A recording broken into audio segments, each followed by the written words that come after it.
Young Western women, contaminated by fourth-wave feminism and the lies it brings with it, often refuse to maintain a healthy weight, tattoo their body and face, and live in a constant raged protest of an imaginary white male-dominated oppressive patriarchy.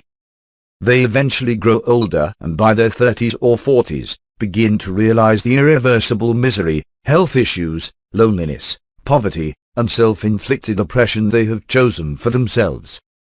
By such time it's too late. The successful males partner with young, healthy, happy, attractive and balanced females, leaving only the unimpressive and desperate beta male for the vehement Efem and her victims to deal with. She then enters a new chapter of misery as she is forced into solitude, or to partner with the betas, male or female, who themselves have also chosen a life of self-destruction and hate over self-improvement and love. Together the two betas live in misery, conflict, poverty and continued self-destruction, destined to raise the next generation of themselves. The cycle exasperates itself as the bitter and older Efem, already in misery amplified by her existence alone or with a loser, resorts to blaming anyone except herself. After all, she's had a lifetime of conditioned to believe she is a perfect, precious and powerful snowflake, entitled to everything, accountable for nothing. The conundrum of fourth-wave feminists' delinking of a Western woman's right to be responsible, but void from the accountability that comes with her choices is outlined in Chapter 6 to this book. The older and now angrier Efem, lied to by feminism, and subsequently negated of the accountability that came with her endless choices, is ultimately forced to face the laws of the universe and realities of nature. Desperate to redirect the actuality of her poor decisions influenced by the hijacked West, she places her energy into recruiting the next generation of Efems through left-wing politics, universities and media. The new cohort of Efems, taught to believe they are depressed and victimized by something that's not even there, is born again and the neurotic hate grows as the cycle repeats. Leftist momentum moves past a tipping point as both male teachers and male university enrollments plummet along with the balance and inclusion they brought with them, while gynocentric universities and hypergamous governments ramp up the indoctrination of the majority female student and societal populations into the anti-democratic ideology that is fourth-wave feminism. Amalgamated with the vogue to push men out of parenthood, Western children have an impossible challenge ahead of them to know of, let alone practice the Western values, democratic privileges that were afforded to their mothers. Islamic, Russian, Chinese and other foreign powers have found this opening within the West to advance their cause. They understand that if they exploit the left, they can have them to lobby for open border policies, the oppression of Christianity and its associated values, and ensure both the demoralization and destabilization of the West, leaving them vulnerable to the inevitable war. Leveraging off the leftist faculty and media, the enemies of the West can contaminate entire populations through a one-sided theme in universities infected by the movement. They indoctrinate students, hence future teachers, journalists, and government representatives, to support Sharia law, socialism and the demise of democracy. This ideological subversion is explored in greater detail in chapters 12 and 13 of this book as it warrants detailed explanation in itself, but for now, it's imperative to understand the inseparable relationship involving fourth-wave feminism, left-wing politics, universities suppressing free speech, pro-mass Islamic immigration without screening, open border policies, and promoting socialism over democracy. All are intrinsically linked and focused entirely on one universal intent: the destruction of Western civilizations. The few within these institutions, schools and government departments who remain uncontaminated to question the movement, are bullied into submission through ostracization, threats, intimidation, vexatious allegations, harassment, lower grades and pay irrespective of actual performance, and ultimately, expulsion or termination from the UN democratic institutions. Social policies once designed to help those legitimately in need, are now a career option if work is not preferred but only for the majority female population. Any balance or reasonableness has been lost entirely as the Efem maintains her impetus of securing as many handouts, shortcuts, benefits, and positions of power her victim status will afford her. This is why the left strives for the title of being a victim. The greater the victim, the bigger the entitlement. It's also why she strives to ensure all white men are vilified as the oppressor, while everyone else is glorified as the oppressed, as doing so leads to the adoption of socialism, which in turn guarantees an untouchable leftist power of actual oppression.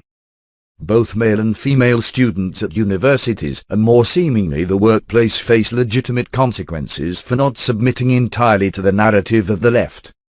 Astonishingly, long gone are the days where university was as a place for young intellectuals to have their thoughts challenged through debate, discussion, balanced research, and peer review. Today, a discussion on women's issues at university warrants government funding with endless benefits, while discussion on anything male warrants violence against men without legal consequence. Concurrently, long gone are the days where one could compete with hard work, intellect, loyalty, commitment, and ability. Now, for the marginalized gender and color, that is white men within their own nations, they must compete against all of that, but only after first competing with laws and positive discrimination policies that ensure they are legitimately discriminated against because of their actual minority status. It is for these, amongst other reasons, that universities are the center of gravity for fourth-wave feminism and its long-term strategy of ideological subversion.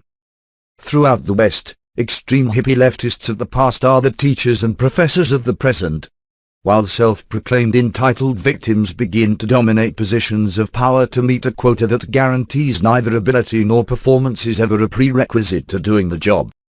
As more and more powerless and demoralized turn their back on the entire situation, graves and prisons are filled with their bodies, economies are stretched to their limits.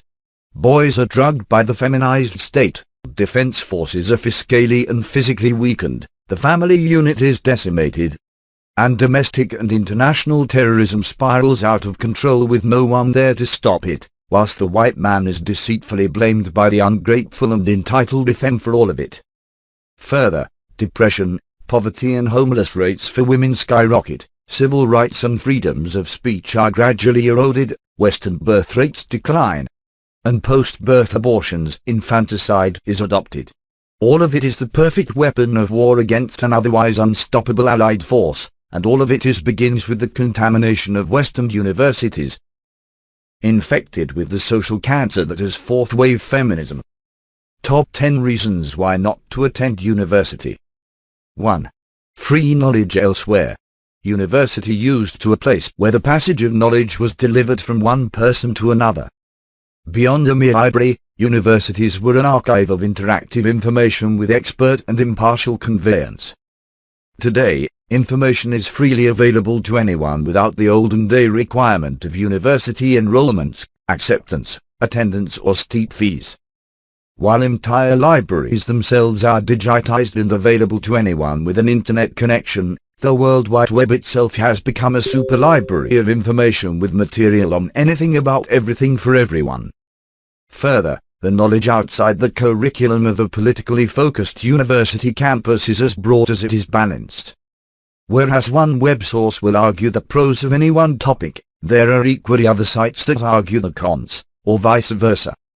Students on the internet are free to explore all sides of knowledge from countless sources, whilst students within university, particularly in undergraduate studies, although they can see the same information, are instead forced to stick to a predetermined curriculum of predefined readings, opinions and conclusions that must be regurgitated to appease the judge of ideas, that is the university's teaching faculty.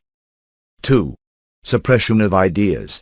Universities used to be a place to explore and challenge the theories and ideas of any and everything.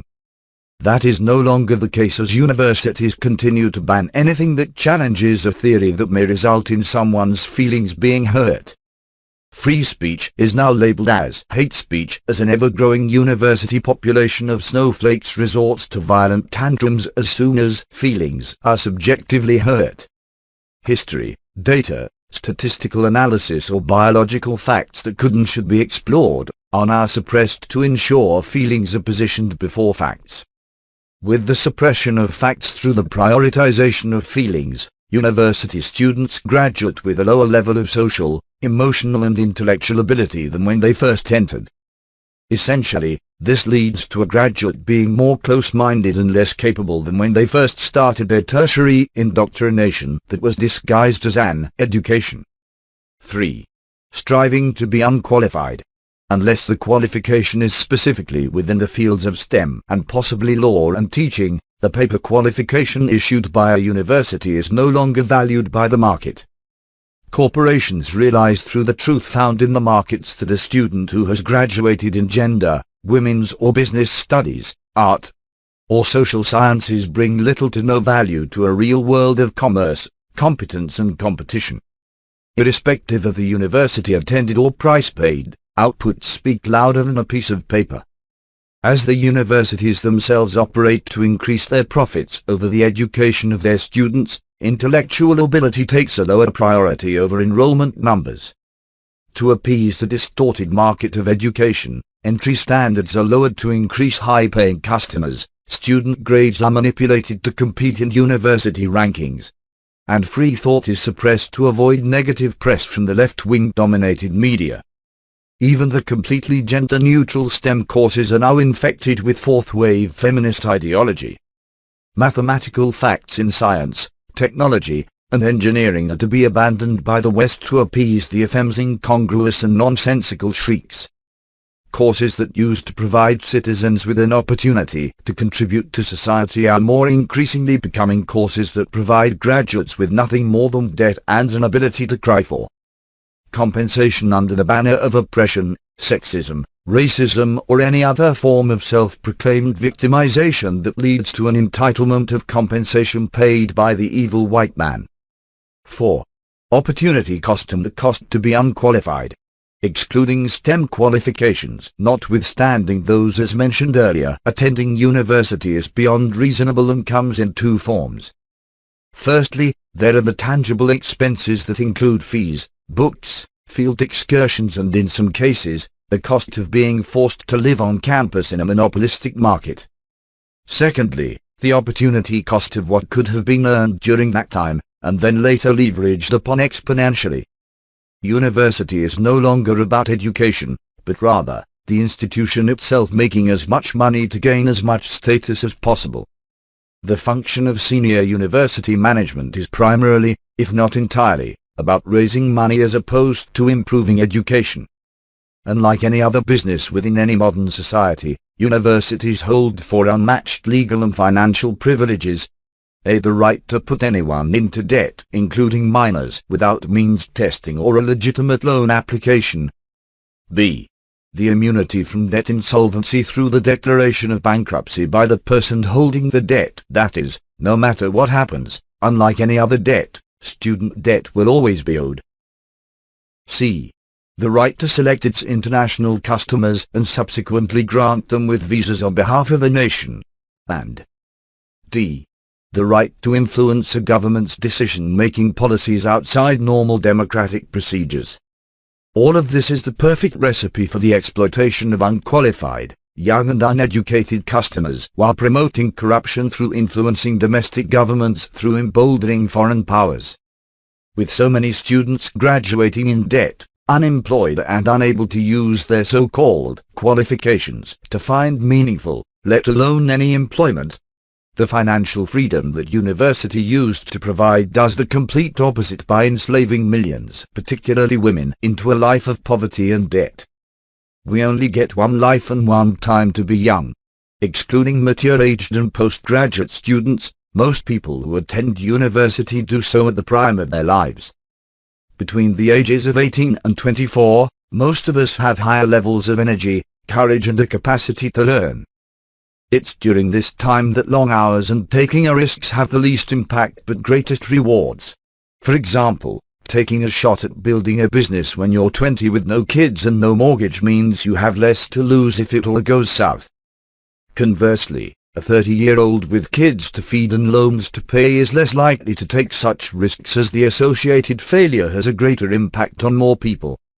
With the legitimate business and industry skills that can now be gained online for free, and the time and energy we hold when we are young, Working hard and building a long-term yield is easier to do in our early 20s, particularly in this millennium.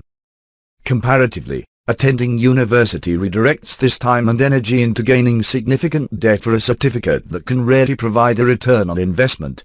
Not to mention the effect of having an otherwise free and creative mind suppressed and subverted. For men, university often discourages their natural ability to take risks and create a business or product by marginalizing them as privileged sexist racist rapists who owe something to people they have never met to repay a crime they have never committed. For women, it robs them of their prime years of finding love and happiness by promoting a life of self-oppression, wasting the peak of their SMV, and ensuring a life of debt by gaining a qualification in nothing that pays nothing. All of it makes people dumber, poorer and sadder, while taking away their opportunities to love, grow, learn and earn. The opportunity cost stolen from our young people damages individuals, families and economies. It oppresses men and women by demoralizing them and wasting both genders' peaks in their sexual market value, that is, a man's strength. Status and security can be achieved later in life by what he does in his early years, whilst a woman's youth, beauty and fertility that can only be maximized earlier in her life is vandalized or shelved.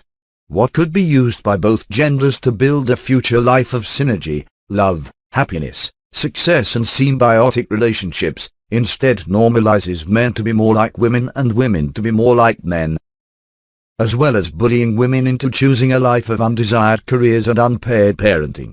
Men are taught to step aside in the workforce, while women are taught to step aside in the family.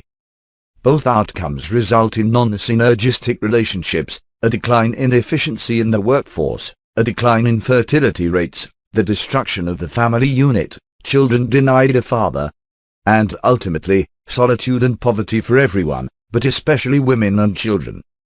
5. It supports fake rape and the perversion of justice. Rape is a horrific crime with lifelong consequences. Equally, the perversion of justice and punishing the innocent is a horrific offense with lifelong consequences. Universities are more often ignoring the legal outcome of criminal investigations by qualified police forces and choosing to punish innocent men through expulsion and public persecution even when the accusation is found to be false. In contradiction to everything that a democratic society has created, the newly formed kangaroo courts of an unqualified and unauthorized university courtroom glorifies the disgusting acts of false accusations by persecuting the innocent, he who is accused, while elevating the criminal, she who falsely accuses, without consequence for the perversion of justice or overriding a qualified investigation by a neutral third party of the state, an unelected, unqualified and unjustified university board, dominated by man-hating activists, can and will destroy the life of an innocent man with neither batting an eyelid nor facing charges of defamation.